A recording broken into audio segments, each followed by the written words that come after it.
All right, welcome to the Breaking Gill Boys podcast. Junior will be coming a little bit late, but I want to welcome Rich, the Happy Collector. Welcome to the show. How you doing, Rich? Good. Thanks for having me on. I appreciate it. Yeah, absolutely. I mean, you're one of the, I love your content. I love what you bring to the table because you're here to, provide value, right? Help people who just got into the hobby, especially. I know I needed that back in October when I got into it. So thank you for putting out this great content. It helps a lot of people, I'm sure. So, No, I and appreciate that. Thank you. yeah, absolutely. And I just want you to walk me through how you got into sports cards and how do you got, into your, personal brand on TikTok and things like that. Sure. I mean, like a lot of people, my generation, we started collecting back in the day as we were kids. Sure. Yeah, went to the old school LCSs, with the grumpy old guy and behind the counter that wouldn't budge on his prices. But yeah, true. I certainly took a break from the hobby, if you will, during college, and I think a lot of us did, right? Yeah. I mean, I think I'm 49. I don't know how old you are. You're probably around that in the 40s, right? Yeah. Yeah. So, I mean, and then you had the wax era, right? In the 90s and so forth. So I got out of it too in the early 90s. I kind of got out of it and I came back to it. So, yeah. And, I collected sporadically as I was big into sports and stuff. So as I'd see a player come out, I'd maybe just go to a card store and buy that particular player, like for example, LeBron, when LeBron was coming out, I was trying to buy his rookies because it was LeBron, and yeah, of course, they weren't as crazy priced obviously back then as they are now. But I was also, a college kid, had no money, so it's kind of hard right. afford him. But sure. Then I got back into it 10, 15 years ago, heavier, and leading up to today, where I primarily collected, the sales aspect probably in the last 5 years or so doing more sales, but prior to that, really just straight collector, Right. I mean, I kind of, I collected like Michael Vick when he came out and things like that, thinking, because he was so electric when he came out and with the early 2000s and so forth. And then, with the legal trouble he got into. But, I mean, I was mostly into hockey probably in the 80s and 90s. I got into collecting in the early 80s in baseball, right? Because I was a big Red Sox fan and Cal Yastrzemski and like that, sitting in my little screen house, my black and white TV at 10 years old when he retired. And I remember, like yesterday, honestly. Because I think, cards are like capsules in time, memorabilia, whatever. I mean, that's what Absolutely. it is. They're like, I guess, a really cool version of a postcard, right? Remind you where you were, where you've been, things like that.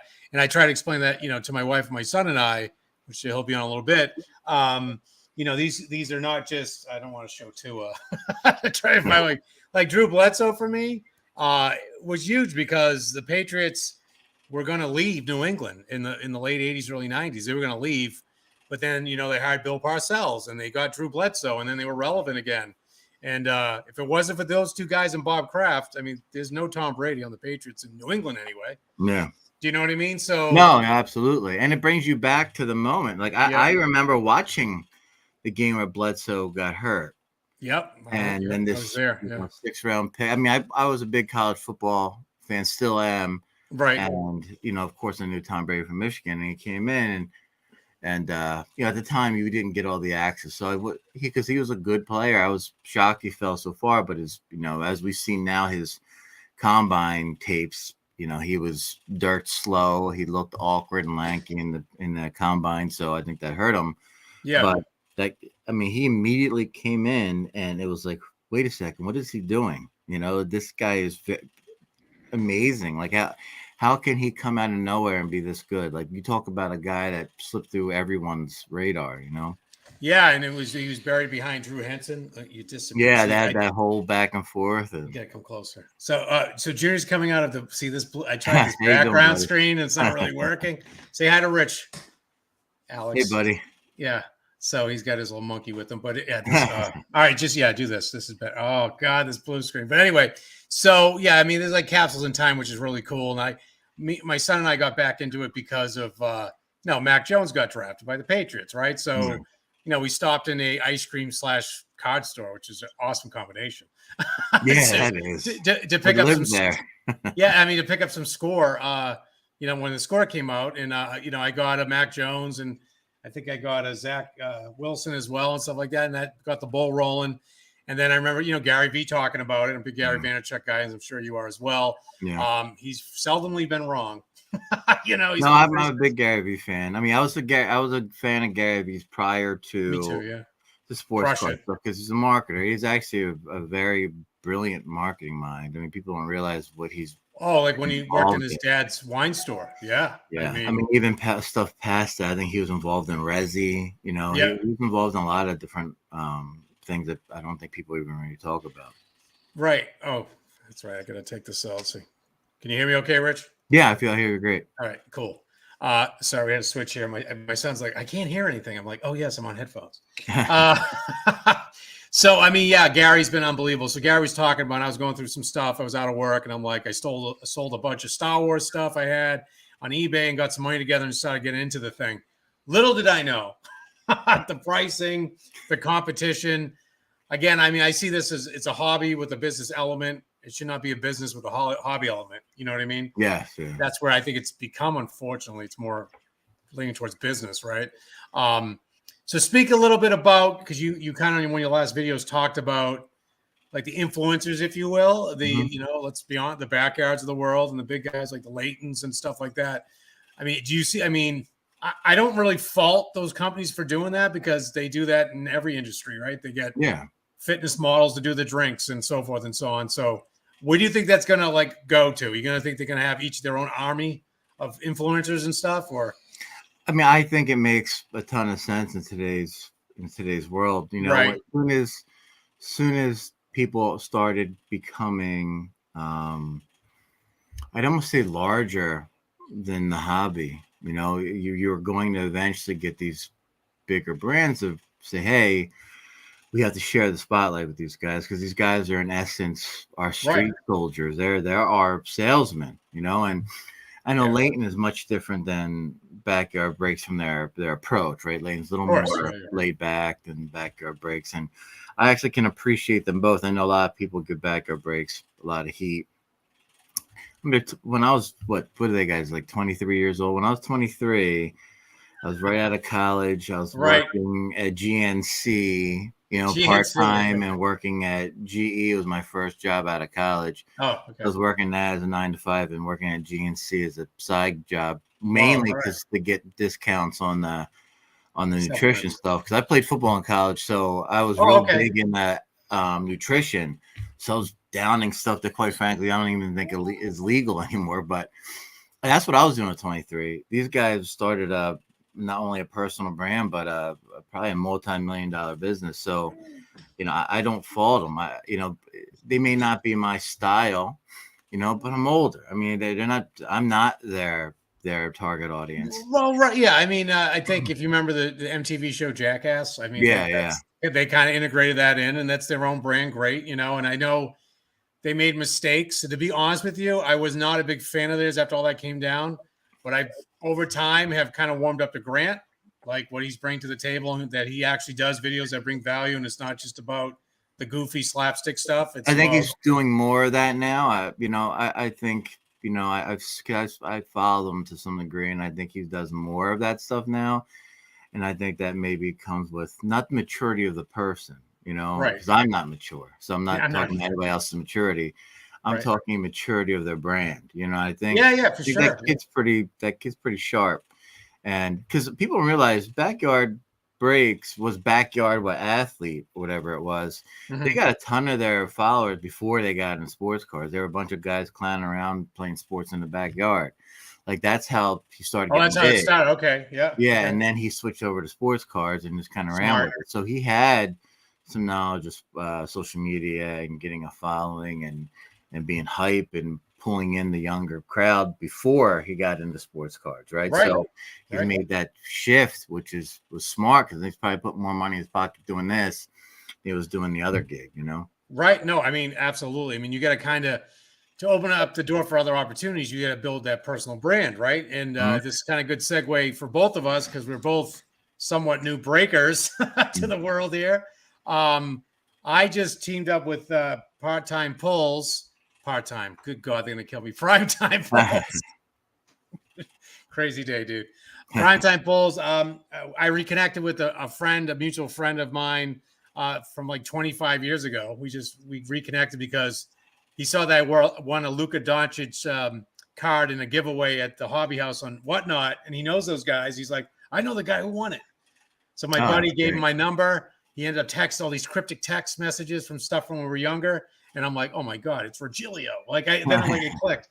But he's been doing this for a while too, and he helped me out quite a bit. And That's great. I mean, to be honest, I mean, they had the product, I had the brand. Mm-hmm. It was a perfect marriage, right? And I would never hitch my wagon to anyone I didn't believe in and didn't think had integrity and trust and all that stuff. So I've been selling singles. I've done a couple breaks and so forth, and it's gone good. It's a lot of work. It's crazy amount of work. So I mean, going back to people's like that controversy of backyard breaks, the amount they break. I mean, they're breaking at 9 o'clock in the morning. Oh wait, 2 in the morning. You're gonna make mistakes. Of course. It's easy if you're breaking like 2-3 times a week. You're less. You have your mind focused on those breaks. You're breaking that amount. You're gonna make some mistakes. It's gonna happen. So. My more issue with the breaks in general, the larger breaks in general is, and I'm not a tin hat, a tinfoil hat guy. Conspiracy guy, yeah. And I've been running, like looking at odds and numbers, and I'm like, man, and I get these guys, not just them, any of the larger breakers, right? Right. They're buying so much product. So law of averages says they're going to, in general, get more hits. Yeah. Hits. And they're also, remember, we only see what they want us to see in terms of, you're not always watching their breaks or any of these guys' breaks. You're only going to see what they put on social media. Nobody is going to say, hey, look, I hit nothing. Come join our breaks. We hit nothing. No, they're going to show their big hits. You didn't see the 15 misses that they had too. So I do think those things are happening, but the odds of you like having when they did that 4th of July or that April Fool's joke of pulling the triple logo man, and then they hit it a month later, whatever. when Whatnot's having a Lamborghini giveaway. Yep. I mean, and maybe it was just awful timing. I mean, the odds. I'm a numbers guy. I almost feel like I could go outside and the similar odds, maybe even better odds, to just get plunked in the head by a meteor. Like not only just pulling the card, but being like having this big giant joke about it and going through the trouble of making a fake card, but then having it. It's just those things are what are the things that are going to make anybody question stuff, right? So, and you already have a mistrust. If I'm coming as a consumer, I have a slight mistrust in breaking in general because it is a form of gambling, right? The house always sure, it is. Yeah. And you also do not trust the brands, right? Tops, I think, less so, but more so Panini. People are not happy with Panini. No. So, and distributors, it's all like backroom type of deal, type of stuff. I know people, absolutely. Yeah, that's gone through the process, getting the reseller's license. This before now, it's almost impossible, but getting a reseller's license, getting in, and getting trickles of product, right?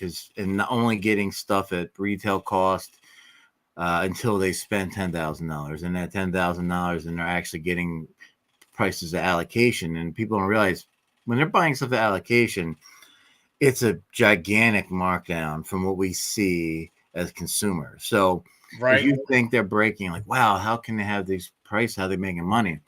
They're not buying the stuff at the same prices that we're buying. Well, I was in a break with one of the guys, and someone else saw came in as well and say they don't pay that much for a box. They pay this. They don't pay $500. They pay $150.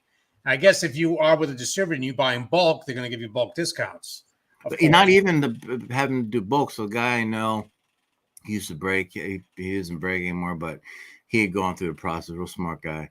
And he was telling me, he goes, I just got allocation, and he was say a retail box was $400. He was getting it for like $80 to $100. I mean, it was a very steep. And they're Now making he wasn't right? getting bulk though. They're only giving him 1 or 2 boxes. Really He would okay, have bought as much as they would give him, right? but he had to earn quote unquote that right through the distributors. Yeah, So it's yeah. smart. I'm Fanatics, and the CEO of Fanatics actually is from my area, I know.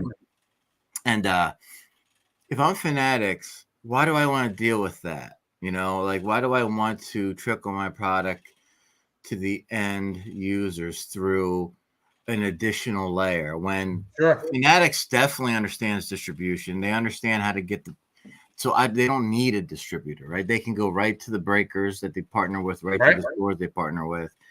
And I think that's the model we're going to see absolutely going forward. And I think maybe certain stores like Lids and so forth, they're going to commit product to as well. I saw that. Yeah, I saw that video you did about it. Makes complete sense. I mean, hello, sports gear and that. I mean, and Fanatics puts most of those hats in there, right? Yeah, I mean I mean to use the word monopoly, but and I say that in a good way, not a bad way. They revolutionized, whether people think good or better, but I think when I look at it from a business standpoint, it's a brilliant model they have.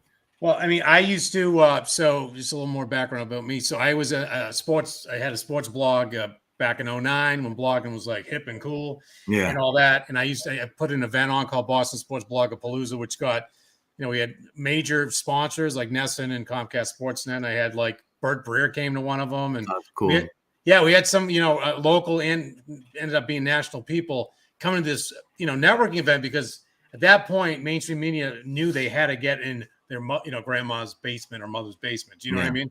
So Fanatics was actually a sponsor of mine back Nice. in, I want to say 14, 15, 16. Okay. All That's right. So this is awesome. before like they exploded. Like this is, Yeah. and I know the affiliate marketing manager, great dude. Anything he could do he was all about, he knew how important it was at that point to have the bloggers and stuff talk about them then, Yeah. right, to their audiences and so forth, right? Because it's not just let's slap up, ads on, on websites and stuff. It's like, grassroots stuff. So Yeah, absolutely. they have it. I think they have it figured out. I think they do well. So Rich, we're going to switch gears. Junior's going to ask you a few questions. Yeah, sure. Oh, you don't want to? No, you don't want. All right. Well, you want to do it later, maybe at the end? We'll do it at the end. Okay. So, yeah. So, you're an Eagles fan, correct? Yeah, I mean, I'm from Philly, so I Yeah. mean, I'm primarily, I have a lot of different teams I like Sure. in this area to stay physically safe and mentally safe. You at least claim to be a fan of all the Phillies. So, does Philly get a bad rap for the fans, or is it true? I Or a think a little both? combination, I mean, I've been to games and I've seen, I was just going back a little bit, I was at the Eagles Cowboys game where Michael Irvin got, Okay. taken off the field, and remember he got hit and the crowd cheered, right? And then a couple minutes went by and he wasn't getting up, and I'm like, really, oh my gosh, like what, this guy might be really hurt. Yeah, right. And then the ambulance came out. Oh, geez. Okay. And they take him off the field because it was a neck injury, and Oh. the crowd cheered louder, and I'm like, ouch. Is he alive? Like, oh my because from the stands you don't know. Like, sure. This dude could be dead. Like, how about we not cheer? He's still human, I mean, yeah, that's what gets lost. he's got. I mean, that's his own fair share of craziness, but I'm far from perfect, so I know. Yeah, casting no judgments. But the crowd, they cheer louder. I've seen people go to the Eagles game with Cowboys gear on, and the entire game relentless for them. And I'm thinking, why would you wear this? I mean, no, you wouldn't. You should be able to, but you can't. You can't. So you just gotta accept it. Don't be stubborn. Just don't you want to enjoy yourself? So, but I haven't seen any physical stuff. I've never been in a situation where it's gone physical. So I'd say some of it's real and some of it's hyper exaggerated. Because now, and Philly leans into a little bit. Sure. I always say, my family and I were driving down to Philly the other day. So I'm like 30 minutes from Philly. Yeah. And for an event.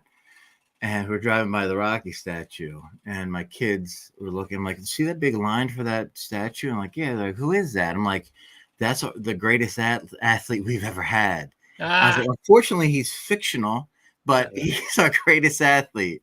And like people, I mean, it really is funny. Like I say that facetiously, but we've leaned into it. And once we become loyal to something, we're loyal. You know, Oh once yeah, you for win the sure. Philly Hearts, I mean, we'll do anything for Rocky.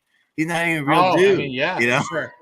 I got to ask you, like, Super Bowl against the Patriots, your running back was out of bounds. I mean, let's just call a spade a spade. He was not out of bounds. He was out of bounds. No, Your yeah, quarterback probably had a deflated ball during that I game. know that's the rumor, dude. Well, you know what? And he only got 2 games less than Deshaun Watson, which makes no sense at all. But that's another Oh, I topic for could another talk day. about that for an hour. Oh, good lord, dude.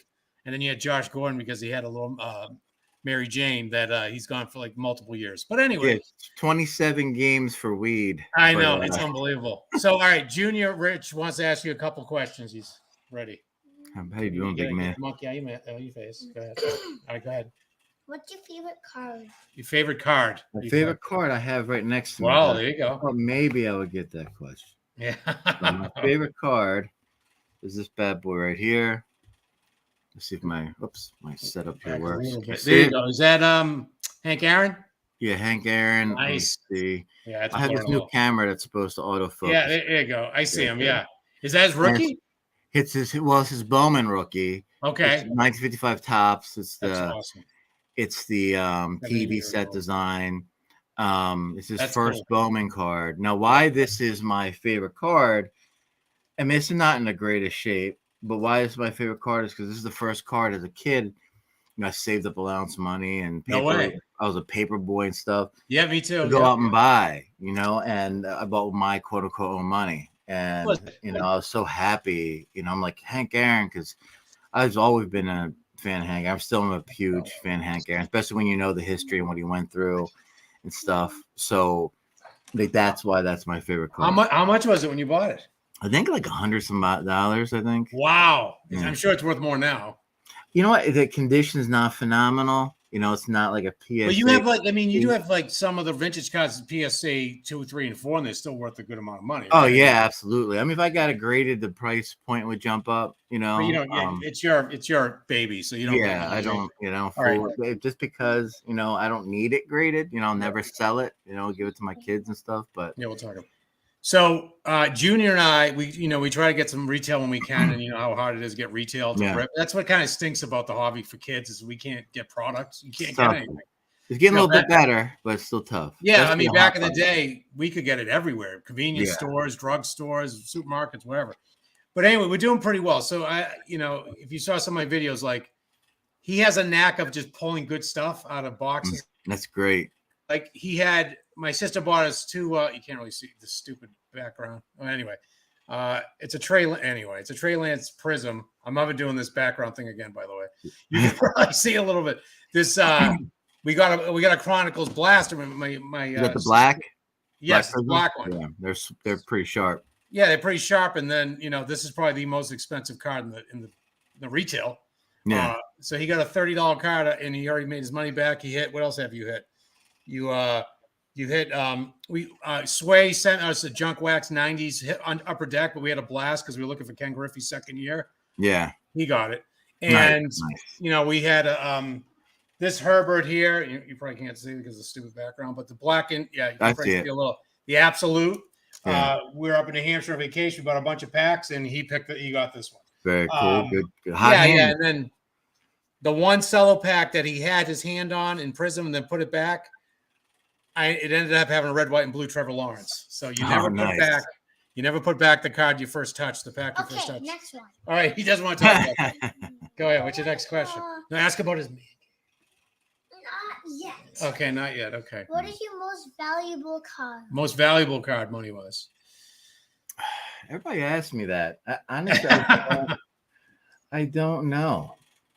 You know, I'm sure. Yeah, you're not breaking out the Beckett magazine. No, probably a LeBron rookie, maybe. LeBron, nice. I'm just trying to think. I don't price stuff price has never been That's not a the reason. thing. You know, I have boxes of cards. I have no idea what they're worth. You know, Right. and I just You I had just- this stuff laying around all over the place. My wife, But it's invaluable to you, right? yeah, so probably. I mean, I got a bunch of LeBron rookies from again back in the day. Just was like, oh, this he doesn't seem normal. This guy, Walter Payton rookie, Dude, which my cousin gave me as a gift when I was younger, because he was my older cousin who was like 20 years older than me, is more of an uncle than a cousin growing up. Sure, yeah. And he was a huge sports card guy, and Yeah. he was a guy that he was at 18, graduating high school, got immediately into real estate and did really well. Mm-hmm.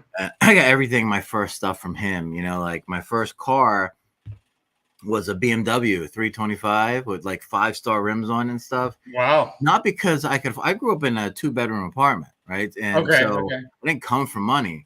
It's my cousin though made a crap ton of money real quick. And then when he had his second kid, he's like, this car makes no sense for me, and sold to my parents for like $5,000 because I was the young kid in the family, and he was trying to help me out. He goes, you're going to get all the girls now driving to school in this car. There you go. That's awesome, dude. That's awesome. All right, you got another. He had like maybe 5 to 10 Jordan rookies back then. Wow, Fleer. Yeah. Yeah. So Did you see the guy that pulled the exquisite LeBron, I guess, patch rookie card? I just saw a video about that. I did not. Yeah, I just saw it on socials. He went pretty insane. Oh. But go ahead. What's your favorite thing in your man room? Yeah, your man cave. So we've seen a lot about the man cave. What is? Because I know you got some Star Wars things in there, I believe. I have everything. I collect. I'm a collector. Yes, me too. My wife would say hoarder, but yes, or toys. Toy collector. I'm a collector, and I shoot at. I used to go in the basement and shoot. My man cave, if you will, but the lighting was terrible, so I turned my back room and my bedroom into like an office area. This is where I kind of work for my work and stuff. So that's why I shoot now. But in my man cave, all right, say bye. Take care, buddy. Probably, I bought a bunch of video games.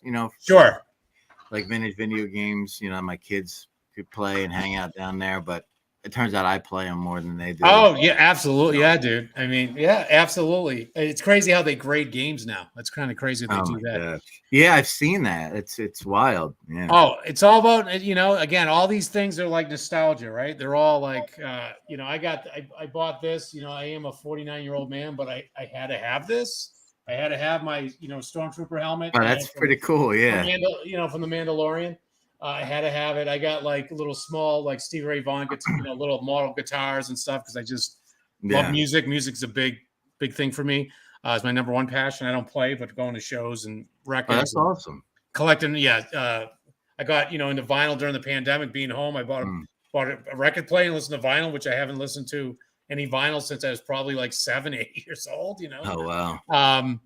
But what I want to talk to you, because I think we both come from the digital marketing space, and what I'm noticing a lot, you have these millions of like breakers, it seems by the day, are coming out, right? Yeah, still pouring in. Yeah, it's like because I kind of gauge it by like when you go on TikTok, you see who's live.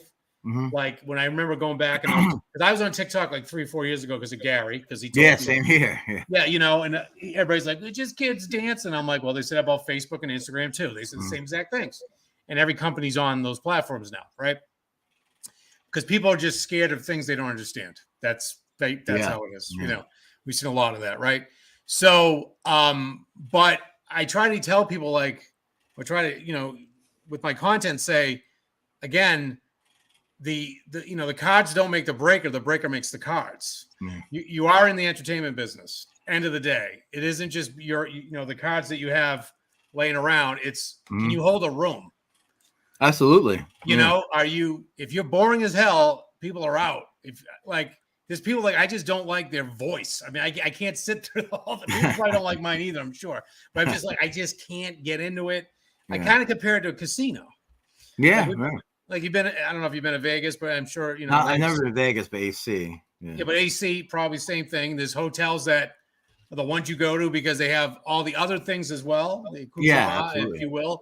And there's ones that are the divey, people putting their teeth on one chair and their fake leg in another, and so forth and so on, right? Yeah. But you want to go on the one where you're entertained. There's other things to do. People are talking about not just cards, life in general, and just being friends. You know, that's at the beginning I made a lot of mistakes. You get a little heavy into it, and you shouldn't, right? It's like you said, gambling. I got not crazy, but enough for me to say, whoa, I gotta kind of hit the brakes, right?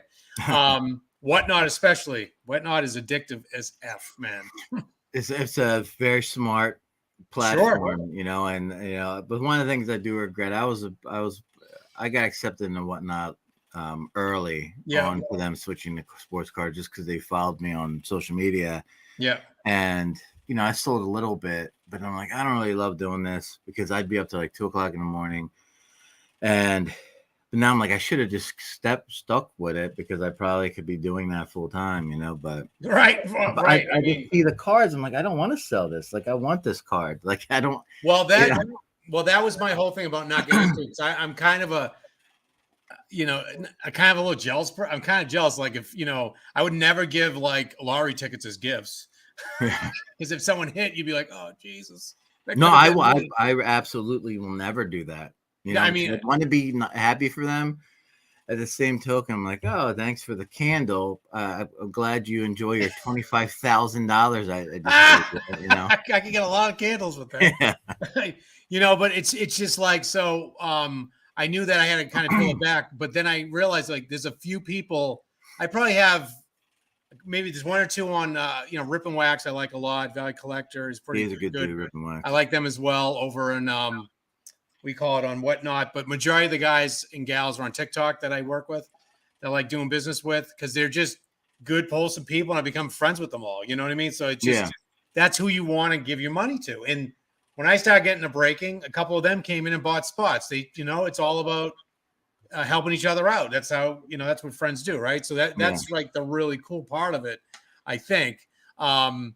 But doing the breaking thing now, like we started talking about earlier, I mean, it is there's a lot. I spent 2 hours just packing stuff. I'm selling singles for primetime pulls right now because I sold my own singles before, not like crazy, but what I do is that everybody's like, not everybody, but there is a niche for people who just like, I like all Green Bay Packers. I like all Philadelphia Eagles. I like all the Patriots. I just want every card of any one you have. I mean, I want them all. Or I want the $4, $3, $4, or $5, $6 things because I want it for my kids, or I want to throw them in as sweeteners for breaks, right? When people don't hit. Yeah. Absolutely.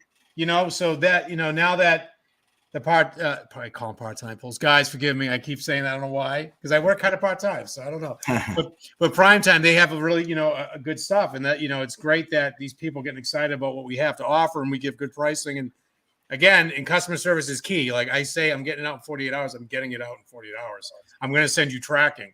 If something goes wrong, I'll get on as soon as I can. Being in business my whole life, customer service is everything. No, and that's, I think, for me at least, what I've found is where I struggle with, because I have a lot of balls in the air, from the standpoint of what I'm doing. And in my last break, I took way too long to get the cards out. And luckily, people were very kind to me. Right, Greg. right. I still have 2 people that haven't gotten their cards. I sent them out.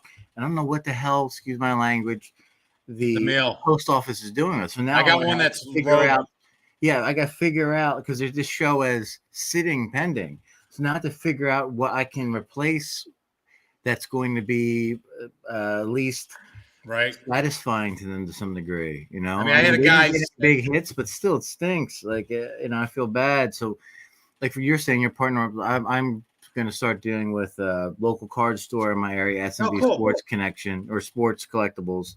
Nice. And they've been in the business for 35 years, right? So, but the one of the owners, a real good dude that I've been talking to, he doesn't want to be on camera. And he's like, well, you don't mind being on camera, so I'll handle that aspect of it in any of the guest breaks I do. And then he'll handle any of the logistics stuff, like shipping it out. Good. So, yeah. And then I'm more compensated as almost like an hourly employee per se, for an appearance fee per se, as opposed to, because it's all his product. It's his space. Right. You got the phone. I'm being paid just to present, and I think that is the future model. Right. I mean, that's like kind of what we talked about with Fanatics with the back, backyard guys. Same thing. I mean, you have the people got to understand how important it is to have a social media following of the right people, right? Not just minions of faceless people. You need the right people to follow you.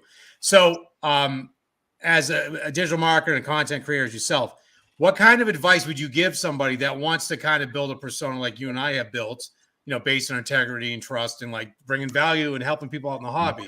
Because I think if you're going to be a good breaker, you need to have that in your toolbox. Absolutely.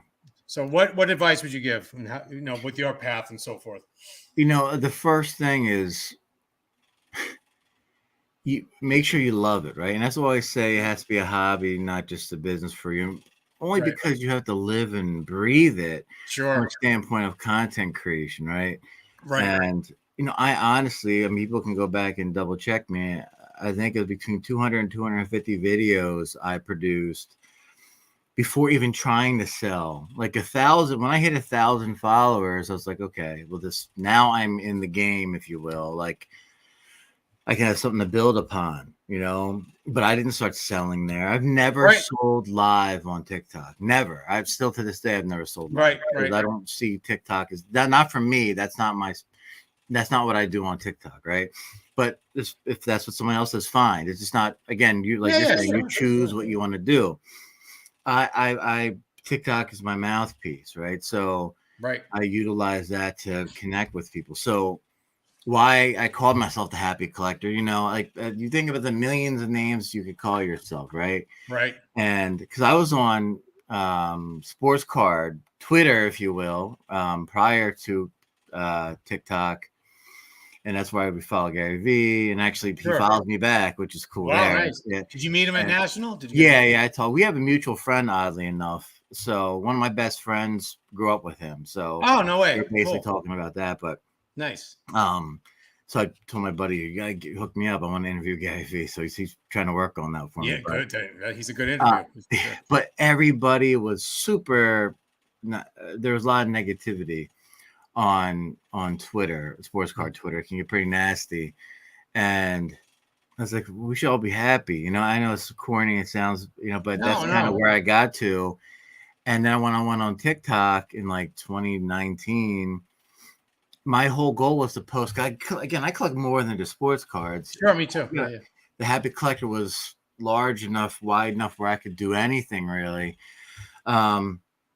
But what stuck, it just so happened to coincide with the 2020 boom. And then I started seeing new content creators that I know just started in this stuff, giving outrageous advice, harmful advice, quite frankly. That's when I started doing the advice stuff because you saw it's funny too, because I painted, my friends tease me like, why aren't you selling this, and this? I'm like, because I inadvertently painted myself into a corner in terms of, I tell people don't buy retail wax on the secondary market. I don't have any problem with the seller selling it. You should sell it. If someone's going to give you money, it's a free capital. Right. Yeah. You should make money. Yeah. But I'm telling you on the flip side, don't buy it. So when I started selling, I got some comments like, oh, aren't you the guy that says don't buy it? I'm like, I wouldn't buy this. Like when I started selling on Whatnot really, you had to sell that kind of stuff. And I put it up and I put everything for auction, right? No reserves, nothing. And I put it up for auction. I said, this is going to go for whatever it goes for in this room. The market in this room is going to dictate what this goes for. I'm not going to put a price on this because I don't feel comfortable doing that. I know this box is, I got it for $20. It's flipping now for $120. I don't feel comfortable putting $120 price point on this. So what are you guys willing to pay for it in the room? And it would normally get up to that point because people wanted it. Like, well, am I not supposed to sell it to you? Like, so I'm even saying in my live, I'm like, I wouldn't buy this for this price. I would say that, which would be counterintuitive, but again, in a weird way, painting me in a corner where I couldn't do a lot of things other people did, because now once you establish a brand, it's off brand, and you don't make like a bunch of money from doing this stuff or anything, But we live. I don't want to feel disingenuous. It's kind of like, why am I doing this if people are going to think I'm disingenuous? Well, we live in the world now where you go back in someone's Twitter feed 4, 5, 10 years ago what they said Yeah. and then use it against them. Do you know what I mean? It's Oh, ridiculous. absolutely. Yeah, so I know what you mean too. Like if you have any kind of contradiction of any kind, they'll call you out to look it up and whatever. I mean, Well, like that's we're why all I said, human. like, I wouldn't buy this if I was you guys. And even I was selling for packs. Some packs for like a single pack selling for $20. I'm like in the feeling like you guys are crazy. This is not where Well, I mean, but they're buying it. So when I'm gonna sell to them? well, we grew up with packs for like $3, $4, and those were expensive. I mean, that was an upper deck pack. Yeah, right. I mean, it's crazy. So one other thing is like I was trying to, like I said, the whole thing, the race to 1,000 to get to 1,000 followers on TikTok, especially. It's the wrong focus. Well, it's about it shouldn't be. I kind of call the road to 1,000, but the thing is, we're not giving away anything. Like people just give away stuff, give away stuff, and you're attracting the wrong people. Those are not the people you want to build relationships with. I use this analogy a lot in social media marketing too. Is like you're a bridge builder, right? You're building relationships. You're building a bridge. Do you want to build that crickety Indiana Jones bridge when you fall in the alligator pit, or you want to build the Golden Gate? That's kind of what you want to do. Like people that come in for giveaways are not. They want free stuff. Period. They don't care. And they're gonna drop. I learned that, and when I first started, I did the whole giveaway thing, and Right. And at some point, I'm like, why am I doing this? I hate doing it in terms of it's disingenuous. Like I don't mind giving stuff away, but I don't want to do it for followers, right? I want to do it because I want to do it, right? And then they're gonna drop anyway, and they're not gonna engage with your content. And people don't understand, like if you have. I remember I've never gotten into any kind of beef with anybody online. Again, it's off brand. I'm the happy collector. Yeah, happy. I sign off and I'm cursing up a storm with the person, but on camera, I'm happy as can be. Right. Right. You will not take me to that point. But there's one content creator he was posting stuff. He had multiple different accounts and he was posting stuff like crazy stuff. Yeah. And I went on his account and I said, I commented, this is all wrong. What you're telling people is incorrect. Then he came at me. I think he had like 70, 80,000 followers at the time. He had 70, 80,000 followers, but less than 100,000 likes, right? And his video views were less than 1,000 at points, right? And he tried to come back at me and argue with me. And then people luckily saw it that did support me and are like, he's got less following you, but he has more likes on his videos and more views. So the guy to me, he was so interested in getting to 70, 80,000 followers. He did whatever he could do to get there. And now you don't have that engagement, that real true engagement. People don't really actually care about you. Right. They don't care whether you stop tomorrow, right? You really don't mean anything to them, you know? So that is definitely not the audience base that you can grow from. You don't make that a real audience, No, you don't. That's why I say if you put out like, so for instance, the prime time polls guys. I mean, we got there, with me, right, being the face of the brand at this time. We are almost at 800 something already in like a week and a half. That's great. And we didn't give away a damn thing. But to talk away, we'll kind of wrap it up in a minute here, Rich. But just talking about another thing that I want to talk about, just on social media, like people come in and just I talk about Panini and the way they're treating people, which is horrible. They treat them like crap, and myself included. Had a Mac Jones that had a big thumb indent in it. That's an auto out of 75 black orange prism, that's a big card right now. Absolutely. And it's my PC and I wouldn't sell, but for instance, if I got it graded and it was good, and then down the line my son needed money and he needed to sell it, he could, right? Well, and Panini for me, in my humble opinion, I've got to say everything's in my opinion. I have a compliance legal background, so in my opinion, and only my opinion, not fact, I believe they're hypocrites in terms of, hey, the way they trying to skirt these class action lawsuits with the redemptions and I saw that, is to say this is just a hobby. We're not saying any of this stuff that has value outside of it being like a fancy piece of cardboard. We're not, and we say on average, we're not promising you anything, but you've used the price points of the secondary market to set new price points for your product So Yep. now you're charging 3 times what you used to charge. Yep. So I think it's again hypocritical to say, well, we don't Absolutely. believe this. We're not saying this has a you know it has value. So when you're getting these contracts with the athletes, maybe you put that in their mind and say, hey, it's like a little sticker you're signing, and it might seem a little silly to you, but once we put this little sticker on this card, it turns into a $30,000 item, you know? Yeah. So take your time, give us a real decent Autographed care. signature. Like take your, if it takes you a little extra time, fine, but you got to do this, or we're going to sue the hell out of you, Like and you got to Leaf. give us the Like money Leaf did. back. Yeah, yeah, like CD Lamb. exactly.